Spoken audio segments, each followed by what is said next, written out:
What is good, guys? It's Rey-Jay back with another video, and in this one I'm going to be talking about Tesla, SPY, the QQQ, Nvda, and just a couple of other tickers out there, break down what's happening to the stock market right now, and give you guys a very big update involving the debt ceiling. Before I break anything down about all this information, before I talk about why the market is pumping like this, I do have to mention a couple of things before starting. Firstly, I am not a financial planner. Take none of this as financial advice. And also don't forget about the Moomoo link. The offer ends very soon. Put in $100 and you're guaranteed up to 10 free stocks. Now, anyways, let's talk about the market. What on earth is going on? So when the market opened, or right before open, I told you guys we had a lot of shop coming in for the first hour. The market was very choppy, and we also saw some downside.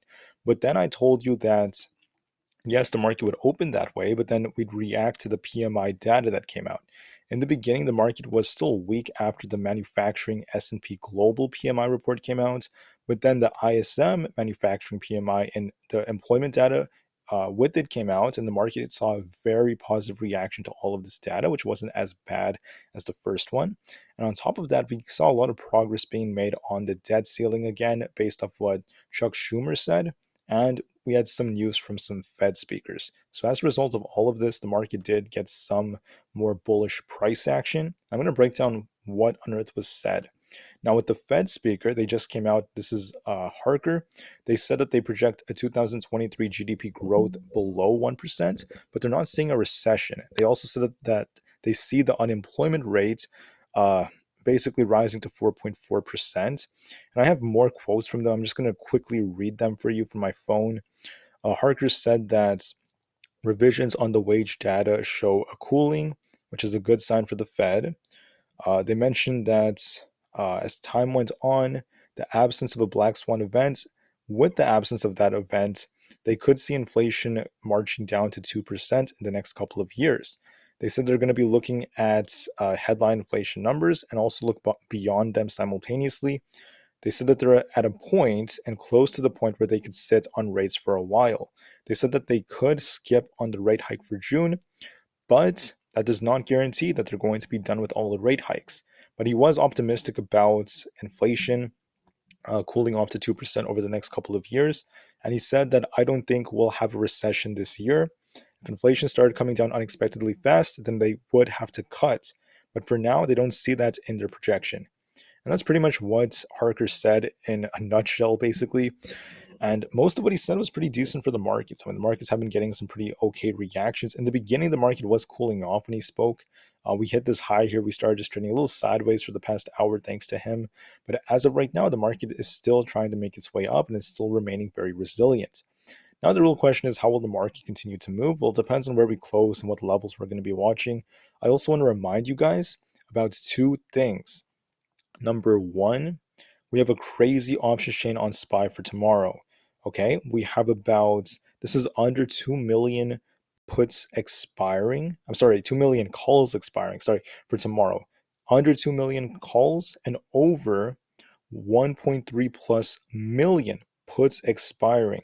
2.8 put to call ratio. The majority of positions expiring tomorrow are puts. So the large majority of people are shorting the markets, okay? If the market holds up very nicely and continues to pump tomorrow, we could see a short squeeze again, just like what we saw on Friday. But if anything, that doesn't have to happen because Max Payne's at 416 and the majority of these puts are already out of the money. So the market makers don't have to pump us that hard. If we do close at like 422, 421, or even 420 tomorrow for the markets, the market makers are going to be fine. But they do like to just destroy these short positions, make shorts just continue to cover. They have a tendency of doing that. We'll see if that happens. We'll have to just wait and see what levels we close at. But I want to remind you all about something else. That's going to be the data tomorrow. Tomorrow, before the market opens, we have the unemployment rate coming out. That's going to be super impactful for the markets. It's going to cause a big move. The market could get a rug pull or it could continue to squeeze. If anything, I think the market makers will not let us crash too hard. They're going to try to hold the market up. They are incentivized to do so. They could even squeeze the markets off this. That's also another possibility. But here's the thing. I'm not a genie. I don't know what the unemployment rate is going to be tomorrow. I also don't know what's about to happen with the debt ceiling. And because of the uncertainty, I personally have been securing my profits, right? On Tesla, on Nvda, on Aapl. Those are the three main stocks I played today. And also on SPY, I secured my profits. I'm not going to be holding anything overnight. I'm just going to watch. And I'm just talking about my trading accounts, by the way, not my investments. But I'm not really holding anything when it comes to trading overnight. No options overnight. I'm just holding cash because I don't know what's about to happen with all the data coming out. And it's best to be very, very conscientious and to manage risks during times like this. Tesla is continuing to break out. It just broke 207.5, looking very strong. It still has a lot of room to keep going. But before I talk about Tesla, let me just remind you guys we have another big thing coming out. The Senate is just going to be reviewing and discussing and debating about the debt ceiling. They're not sure when they're going to finish this. They said it could happen as soon as Thursday, according to Schumer. As soon as Thursday night, they could have a vote in. If they do vote this in, we're going to see a big reaction from the markets tomorrow. Could even cause a short squeeze. If they don't do this, if they're still working on it and there's not much progress made, it could slow the market down just a bit because we are getting very close to the deadline. My gut tells me very soon they're going to have something in place. And Schumer said they're not going to stop working until the deal is done. So they're very fixated on raising the debt ceiling. McCarthy said the same thing about the Senate. And now it's really in their hands. And the vote could happen as soon as tonight. Okay, that's going to be very, very important, and impactful. Now let's talk about the market. Let's talk about these levels. Okay, SPY has some resistance at the 422s. If it breaks this, I'm going to be watching this resistance zone right here. So around 422.99. Watch that very carefully if it does break above right now.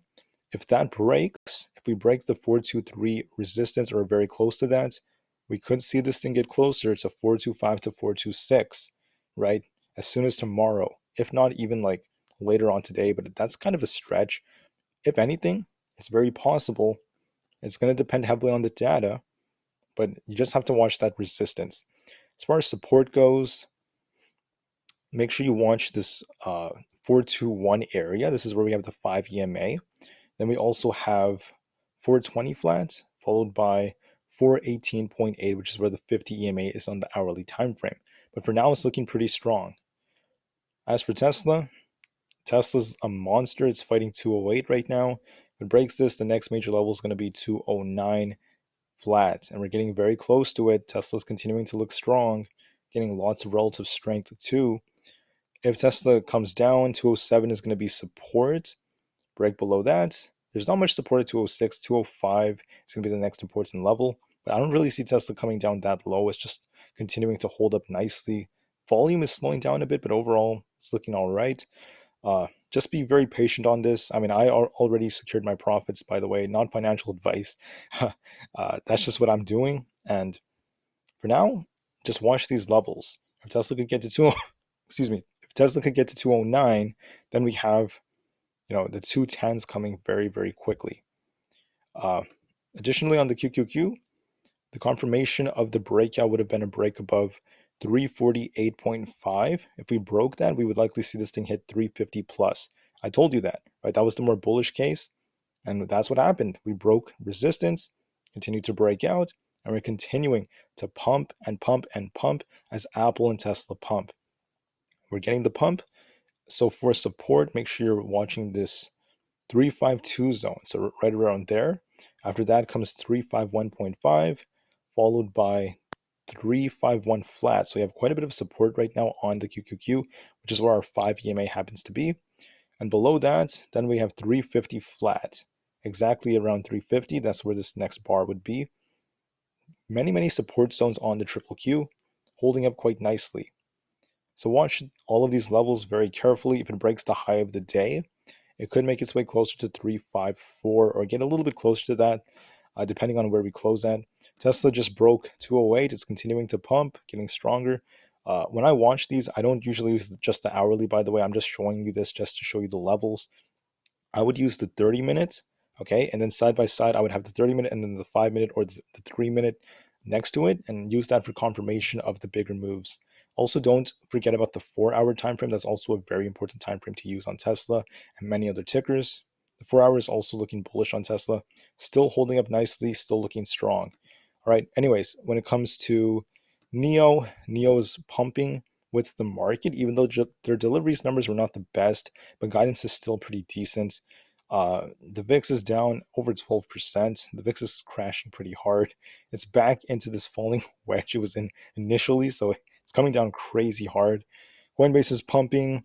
Aapl, I told you guys if it broke 177.5 and held that, if it held this area very, very nicely and broke the high of the day at 178, we'd likely see this thing get closer to 180. That's where Aapl is testing right now. It could even break into the 180s, but it's fighting resistance for the time being. If it breaks to the 180s, 182.5 could come next, but we need some confirmation. Just a few minutes ago, I released another video. And I was talking about Nvidia is going to get to 400. There it is. It's at 399.66, came very, very close. I also told you guys that Nvidia had support at 375. I told you in the video, it looked very bullish to me. It would likely either come down to retest 375 and then bounce and start pumping, or it could just keep pumping. And my target on the video was it breaking above 390 at the very least and continuing to pump. And it's getting very close to my 400 target, looking pretty good. Amazon, I told you guys if it broke resistance and the 121.5 zone to 122, expect this thing to make its way up to this high right here. I was looking at the high where this resistance zone was around 123, and now that it's breaking this, it has more potential to get closer to 125 if the market keeps pumping and pumping like this. Now, for Amazon, just be careful though. It is showing some signs of being very overbought, so it could cool off first before doing that. And it's going to depend on the market. If the market does cool off, it could stop Amazon from reaching its potential target, but it is breaking out. It's still looking strong and not showing us signs of weakness just yet. Meta, I told you guys that if Meta continued to break out, watch 269. If that broke, there's 270, then 275. Right now, Meta's at 274, very close to that. Could get closer to 275 before getting a rejection or even like cooling off a little bit. But overall, it's looking pretty nice. There's no sign of weakness on it. Continuing to pump. And as great as this is, I'm still concerned about Meta because of what I mentioned about the large option sweeps. Just want to make that clear. SPY is above 422 now, and Tesla's continuing to get closer to my target of. It broke my target of 207. The next major zone would be around closer to 209. And it's just continuing to pump, looking very strong. All right, guys, that's what I have for this one. I will not release a video until later on tonight or today. I think at around, let me think, like 5:30 p.m. Eastern time. Let me just remind you, okay? There's a lot of data coming out tomorrow. The unemployment data is coming out. We're going to get an update about the debt ceiling. Big data is coming out tomorrow morning. I do not feel comfortable holding way too many positions overnight because of it. And I'm going to be securing profits. You don't have to. That's your choice. I'm not giving financial advice, but I'm letting you guys know what I'm doing to manage risks and to be very careful. All right, so thank you all for listening. Have a great day. Don't forget about the Moomoo link. And I'll see you guys very soon in the next video, the final one for the day later on. Thank you and peace out.